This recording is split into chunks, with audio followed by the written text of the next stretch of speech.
बिस्मिल्लाहिर्रहमानिर्रहीम। अस्सलाम वालेकुम बच्चों। लो जी, आज चैप्टर नंबर 9 करना है हमने। और चैप्टर नंबर 9 जो है, कुछ बच्चों ने कहा था कि उनके पेपर्स का मसला है तो उन्हें जल्दी चाहिए। तो वैसे तो मैं चैप्टर नंबर 6 करा रहा था, उसकी कुछ एक्सरसाइजेज अभी रहती हैं। तो चलें पहले ये चैप्टर नंबर 9 पूरा कर लेते हैं और उसके बाद फिर उसकी जो एक्सरसाइजेज हैं वो कर लेंगे। तो चलें शुरू करते हैं फिर। तो चैप्टर नंबर 9 जो है, इसमें ज्योमेट्री है। ठीक है, अब ज्योमेट्री में क्या चीज़ें हैं, टाइटल उसमें इसका लिखा हुआ है जी, रकबा और हुजम। ठीक है, एरिया और वॉल्यूम भी हम इसमें फाइंड आउट करते हैं। और इस चैप्टर में 3 बड़ी चीज़ें हमने समझनी हैं, सीखनी हैं। पहला जो है वो है मसला फिसागोरस, जिसको हम इंग्लिश में pythagoras थ्योरम कहते हैं। ठीक है, सो बहरहाल वो इजी है, कोई इतना मसला नहीं है उसमें। और फिर उसके बाद रकबा यानी कि एरिया फाइंड करना, वो हम देखेंगे। और फिर उसके बाद हुजम है। तो आज की जो वीडियो है उसमें सिर्फ ये मसला फिसागोरस आएगा और ये काफ़ी इजी है, कोई इतने ज़्यादा इशू नहीं है। तो इसमें क्या होता है कि ये मसलस है एक हमारे पास, ट्रायंगल जिसे हम कहते हैं। तो ट्रायंगल में आपको पता है कि 3 साइडें होती हैं और उसमें अंदर 3 जाविये हो रहे होते हैं। ठीक है, एंगल्स हैं उसके अंदर 3। अब इसको कायमतुज़ ज़ाविया क्यों कहते हैं? कायमतुज़ ज़ाविया बेसिकली ये राइट एंगल ट्रायंगल एक मसलस है। तो इसमें कायमतुज़ ज़ाविया क्यों कहेंगे? क्योंकि इसमें एक ज़ाविया जो है वो 90 का होता है, 90 का होता है। बाकी 2 ज़ाविये फिर ज़ाहिर है छोटे होते हैं, क्योंकि तीनों ज़ावियों का मजमूआ 180 होता है। तो बहरहाल इसमें जो मेन चीज़ याद रखनी है वो ये कि जो इसमें ये तिरछी साइड है या ये कह लें कि जो 90 का ज़ाविया है उसके सामने वाली जो साइड है उसको हम वितर कहते हैं, और वो हमेशा बाकी दोनों साइडों से बड़ी होगी। ठीक है, और इन तीनों साइडों का यानी ये वितर, ये उसका अमूद और ये उसका कायदा। ठीक है, हाइपोटेन्यूस, ठीक है, परपेंडिकुलर और ये बेस। तो ये वितर का जो मुरब्बा होता है वो इन दोनों के मुरब्बों के मजमूए के बराबर होता है।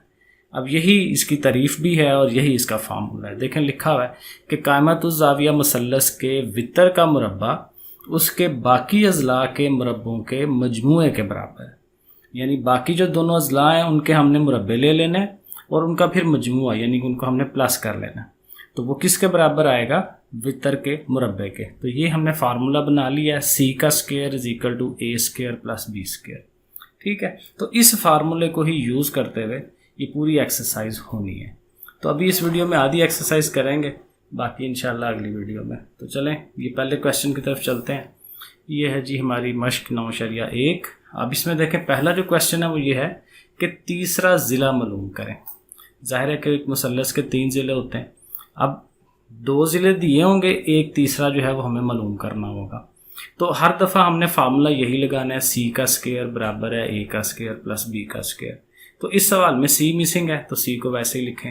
ए और बी की वैल्यूज़ जो ये दी हुई हैं ये हम पुट कर देंगे इसके अंदर। और देखें इनके सिर्फ मुरब्बे लेने हैं। 3 का स्क्वायर लें 9, 4 का स्क्वायर लें 16, तो 9 और 16 कितने हो जाएंगे? 25। अब सी का स्क्वायर बराबर है 25 के। तो फिर जाहिर है अगर हमें सी मालूम करना है तो फिर उस 25 का हम जज़र ले लेंगे। तो जज़र लेंगे तो वो 5 आ जाएगा। तो ये पहला क्वेश्चन हो जाएगा जी। तो अगला सवाल, अगला भी बिल्कुल उसी तरह ही है।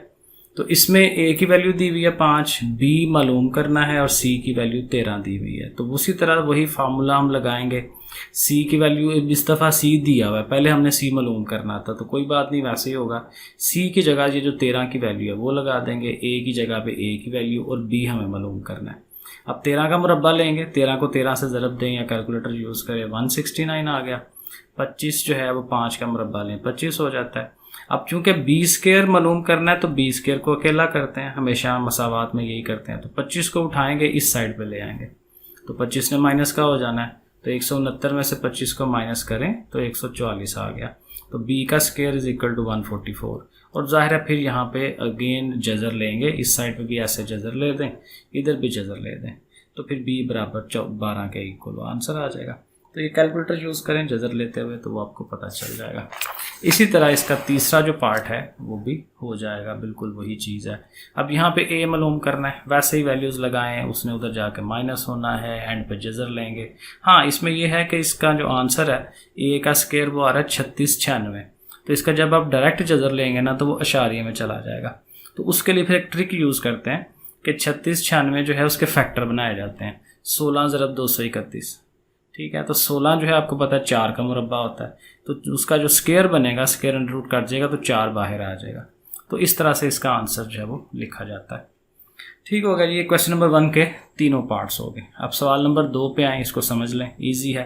कहता है जी 2 अजला हैं हमारे पास, 2 ज़िले हैं, एक की वैल्यू है a square minus b square, value जो मर्जी हो, और दूसरे की है 2ab। तो फिर कहता है कि साबित करें कि जो वितर है वो ए स्क्र जमा बी स्क्र के बराबर है। तो बेसिकली हमें यहाँ पे ही वितर की वैल्यू ही मालूम करनी है, तो वही फार्मूला हम लिखेंगे। अब देखें, वितर चूँकि मालूम करना है तो उसको सी स्क्र, जैसे हम वितर को पीछे कर लिखते हैं वो लिखेंगे, और इधर दोनों साइडों का मुरब्बा लेके उनको जमा करना था, तो वही हम कर रहे हैं। तो ये पहली साइड है a square minus b square, उसका मुरब्बा ले रहे हैं, दूसरी 2ab उसका मुरब्बा। अब ज़ाहिर है मुरब्बा जैसे खोलते हैं, ए स्क्र बी स्क्र 2ab वाला फार्मूला, तो a का स्क्वायर b का स्क्वायर माइनस 2ab, ठीक है, और साथ जो है ये जो 2ab है उसका स्क्वायर ले रहे हैं, तो 4a स्क्र b स्क्वायर हो जाएगा। अब अगले स्टेप पे आ जाएं, ये आ गया इधर इस साइड पे। अच्छा जी, तो a स्क्वायर का, अब इसको 4 पावर ना बनाएं, स्क्वायर का स्क्वायर ही रहने दें, क्योंकि इसको दोबारा फार्मूला बनाना है हमने। तो b स्क्वायर का स्क्वायर, अब ये 2a स्क्वायर b स्क्वायर और 4a स्क्वायर b स्क्वायर, तो 4 में से ये 2 माइनस करा सकते हैं, तो पीछे 2 रह जाएगा, और उसको भी ब्रैकेटों में लिख लें a स्क्वायर b स्क्वायर। तो ये देखें दोबारा फार्मूला बन रहा है, a की 2 b की 2 और 2ab, ठीक है। तो इसको दोबारा फार्मूला बंद करते हैं, तो a और b उस सारे का मुरब्बा। अब चूँकि उधर भी मुरब्बा है उधर भी मुरब्बा है, तो फिर वही बात जैसे आगे कर रहे हैं कि हर तरफ जो है आप जज़र ले रहे हैं दोनों तरफ, तो मुरब्बे कट जाएंगे, तो c की वैल्यू आ गई a स्क्वायर जमा b स्क्वायर, और ये हमने साबित कर दिया क्योंकि यही करना था इसमें। सवाल नंबर 3। अच्छा जी, इसमें क्या है, कहते जी मुतसावियुस साकैन, ये उर्दू थोड़ी मुश्किल हो जाती है, मुतसावियुस साकैन मसलस का वितर मालूम करें, यहाँ पे भी वितर ही है, और हर ज़िले की लंबाई l है। अब मुतसावियुस साकैन बेसिकली ये होती है कि वो जो ऐसी मसावात जिसकी 2 साइडें बराबर होती हैं, इसको हम इंग्लिश में असोसिलस कहते हैं। तो बहरहाल वितर मालूम करना है, फार्मूला हम वही लिख रहे हैं, c square is equal to A square b square. अब वो जो दोनों ज़िले थे वो एल थे, तो इधर भी एल का स्क्वायर इधर भी एल का स्क्वायर, तो चूँकि दोनों बराबर हैं तो 2l स्क्वायर हो जाएगा, जमा हो जाएंगे, तो 2l स्क्वायर आ गया। फिर वही चूँकि हमने सी स्क्वायर था उस साइड पे, तो जज़र लेनी है दोनों तरफ, तो l का स्क्वायर जो कट जाएगा तो l तो बाहर आ जाएगा जज़र से, लेकिन 2 बेचारा जो है वो जज़र के अंदर ही रहेगा।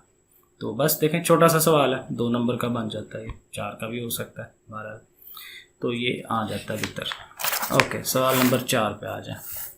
अच्छा जी, 4 बिल्कुल उसी तरह ही है, सवाल नंबर 3 की तरह एग्जैक्ट सेम चीज़ है, सिर्फ ये है कि बजाय वहाँ एल के उसने अब 8 सेंटीमीटर वैल्यू दे दी है। तो ज़िले दोनों बराबर हैं, तो देखें फार्मूला हम लगा रहे हैं, ए और बी दोनों की जगह हम 8 पुट कर देंगे, 8 का स्क्वायर लेंगे तो 64 128 हो गया जमा करके, और 128 का फिर जज़र लेंगे तो इशारिये में चला जाता है, तो हमने फिर उसको यही करना है कि उसको 64 ज़रब 2 लिख सकते हैं, और 64 आपको पता है कि 8 का स्क्वायर होता है, तो 8 अंडर रूट से बाहर आ जाएगा, तो सी की वैल्यू आ गई। ठीक है। और क्वेश्चन नंबर 5 जो है, ये तो सबसे आसान सवाल है, बहुत ही ईजी। ठीक है, देखें, कहता है इनमें से कौन सी कायमतुज़्ज़ाविया मसलस है।